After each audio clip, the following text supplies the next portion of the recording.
ke kai le hu ngam gui te ka humen chalwa tuila langa salo kho anum kehin je chalwa kho kona na ana kitong ese ko na ka choi he golu yo pu pa te thilgun khat anahi tuilang gambia ke siju executive member hungam keiman se pute pate gel don le kukite i Gosem amjingiti he na Gosem le thusim kan si da hin tun aban banin ngai pan ta bite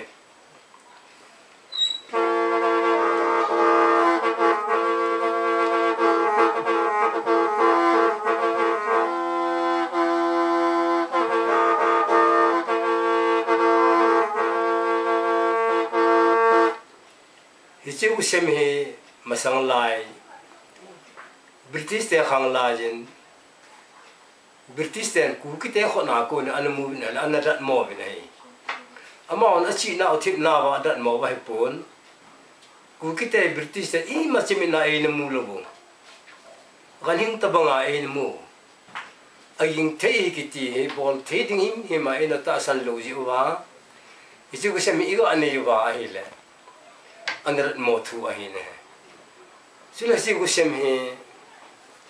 ipute pate khang la yin thilgon ane ni khat na hin isi thilgon ni ma tha thelo a hin he ije nem tile gam khana ani ja asim theja amu theja amjing thejin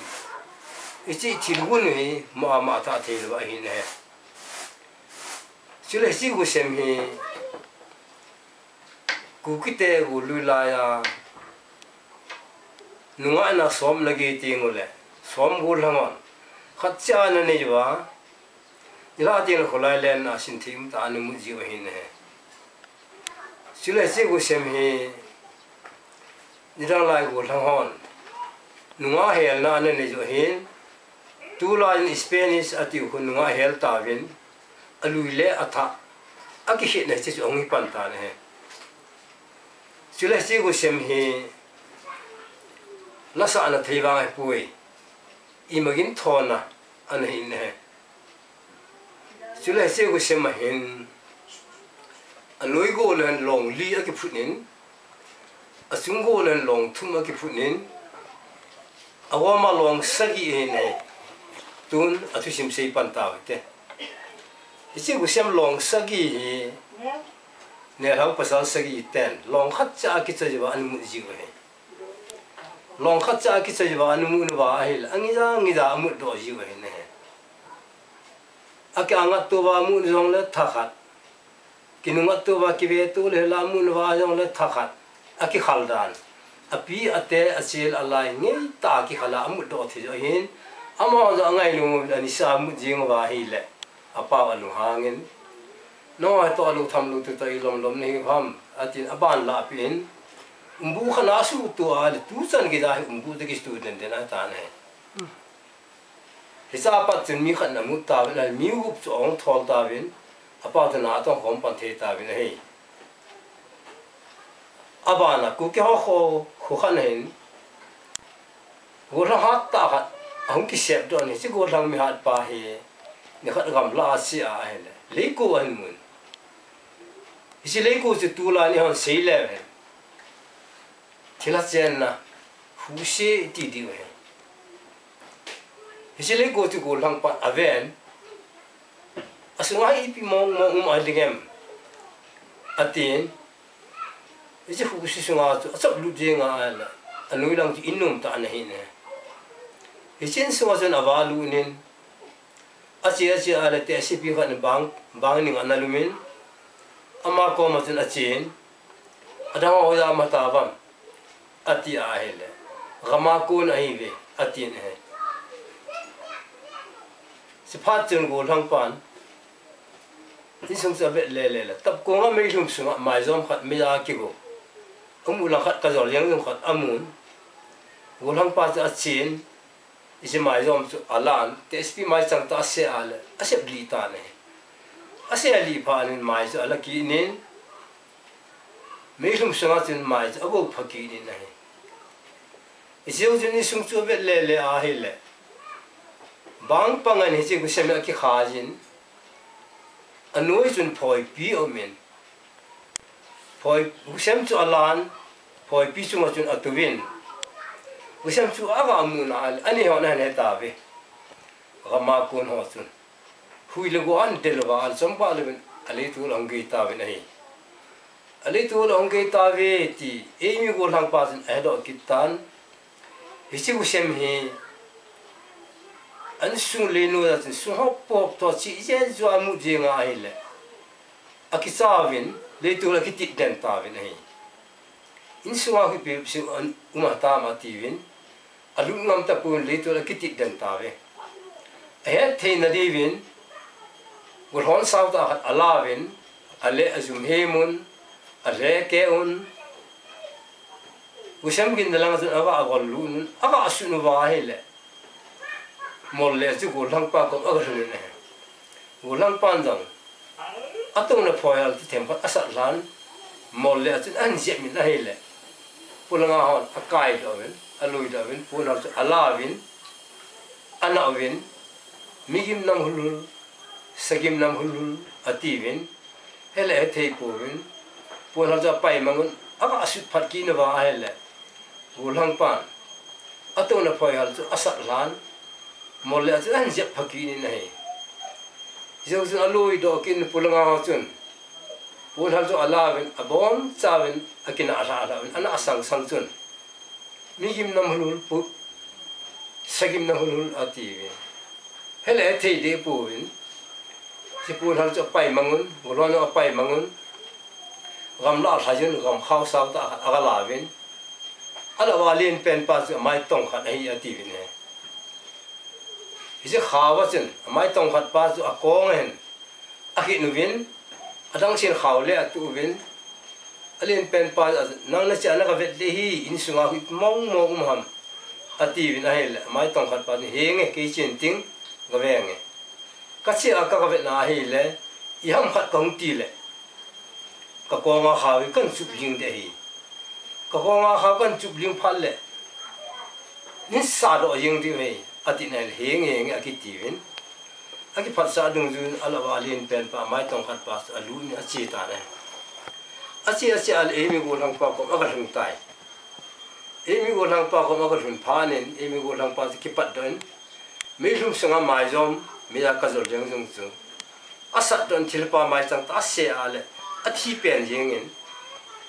isi phat aloi ho ko ma ase ma bang chun ko nga khaw chu aga chup linga hele pulonga khaw tu hon aya ta ati min kinin changman len asa do thowin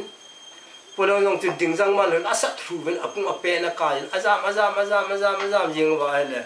akonga khi pa de thingbo na sungbo na ni jing le ala len leng thati leng than akhon na ala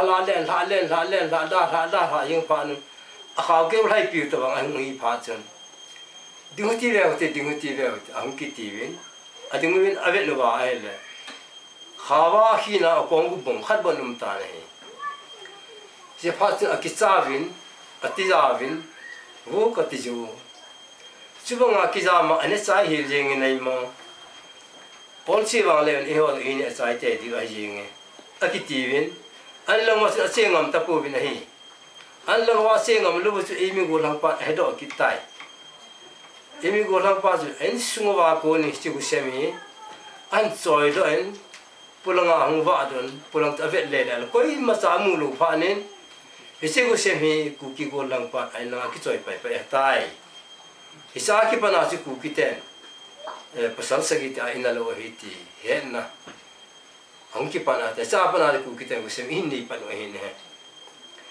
athisim tu chan ki chai tai ite jun tin ta gusem imu di hi Gosem ai mut masa apen diu chu hi le sung bem te chang ngel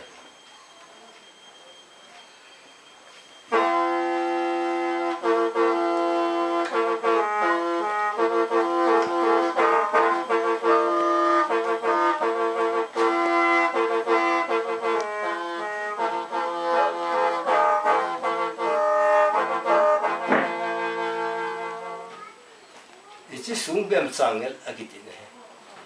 abana segul te tipal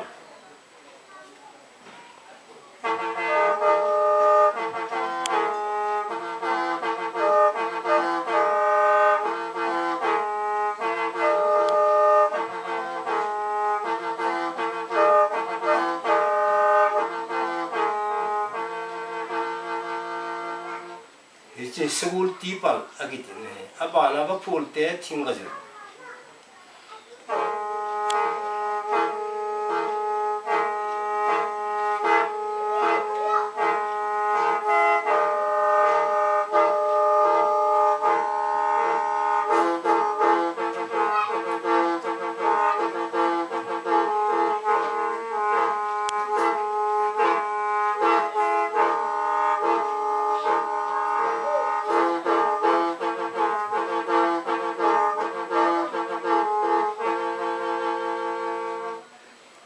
Isu phul thingaje kita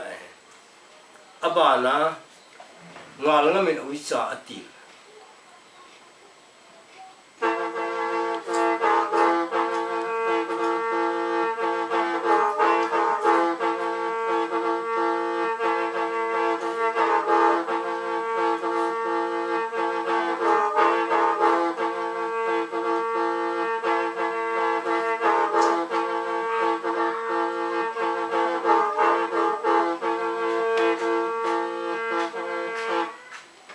chu ngal ngam uitil akitin he abana khalbom pula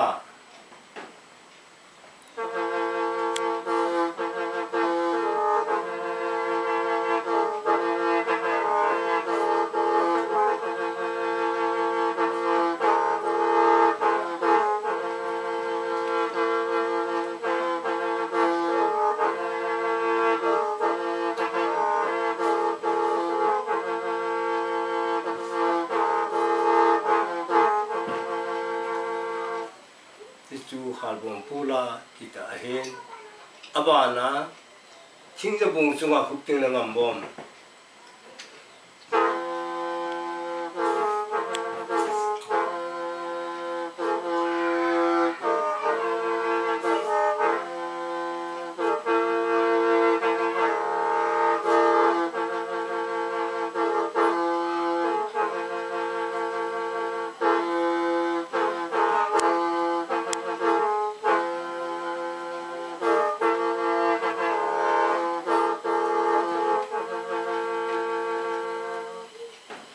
ichi khupting na ngambom la ani kitini abana len changai la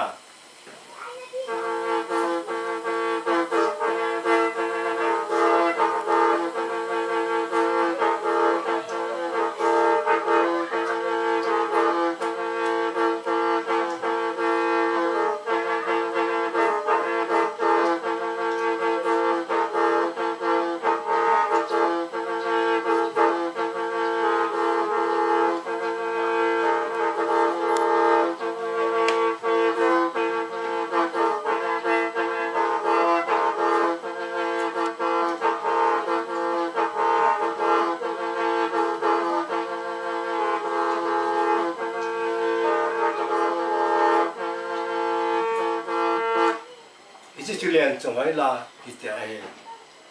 abana na som la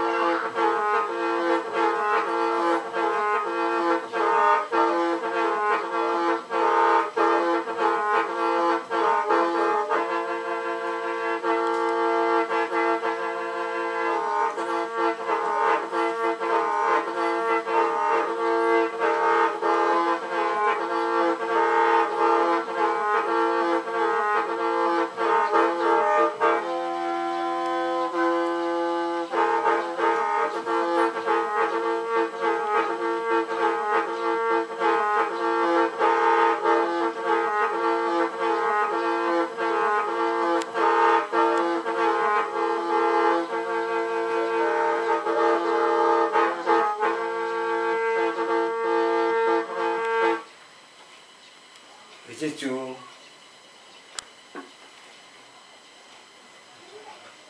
nó tôm làm cái tiền abana su ta làm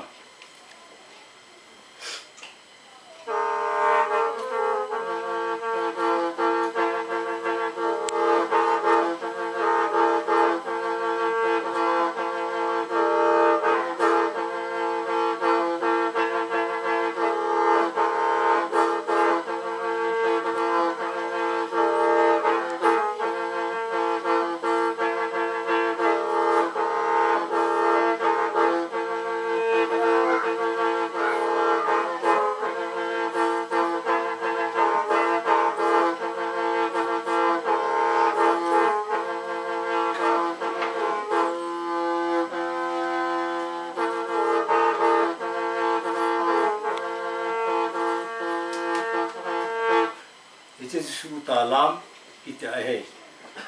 abana Gosem lam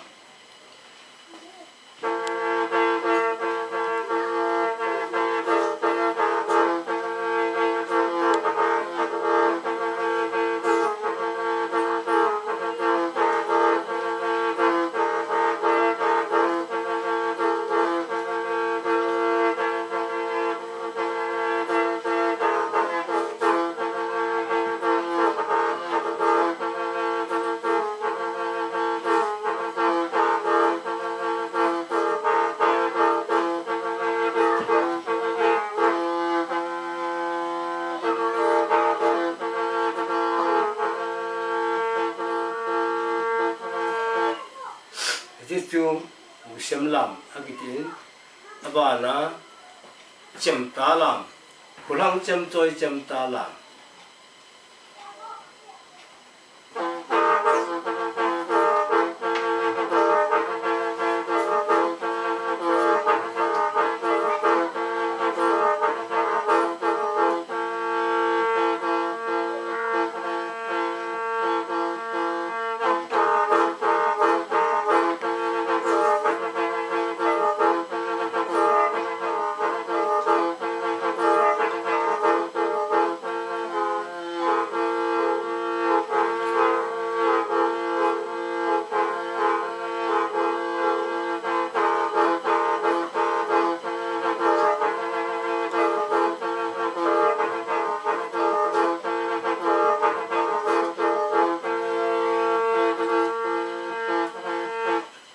itu cem ta lam kita he abana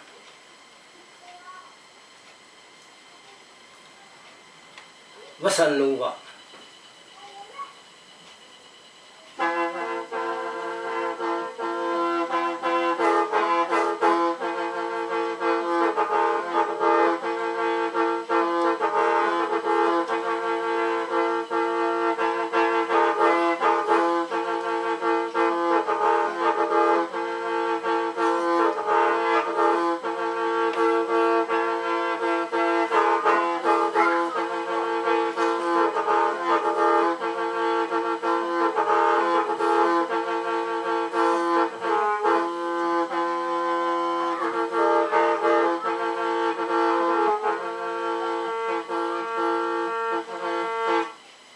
itu wasan luwa kita he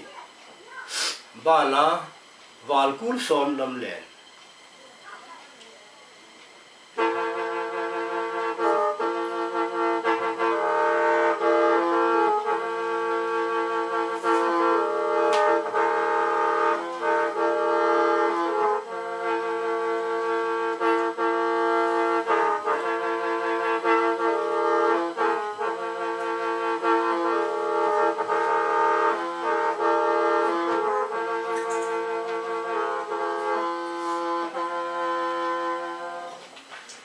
itu som lam len kita he abana gal zona he hiti he hala hung kisantin hala kisa adu ting le phi hung ngin tin phi again zo ting le asai su hung ngin tin asai su zo ting til phi hung leng ran tin hàn la cho anh cái sakit đi ala chu he che he kathange cái bulo rằng kathange năm tin khwai phê la ra sim lu ai sa no na e kathange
chỉ gal hu yam dong ti the hal la dong ti the ani wo ma hi gal mur su ki ti he abana pute pate hangla ya na to ma chal na aneni lom pi hu yam sa asai na tai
tai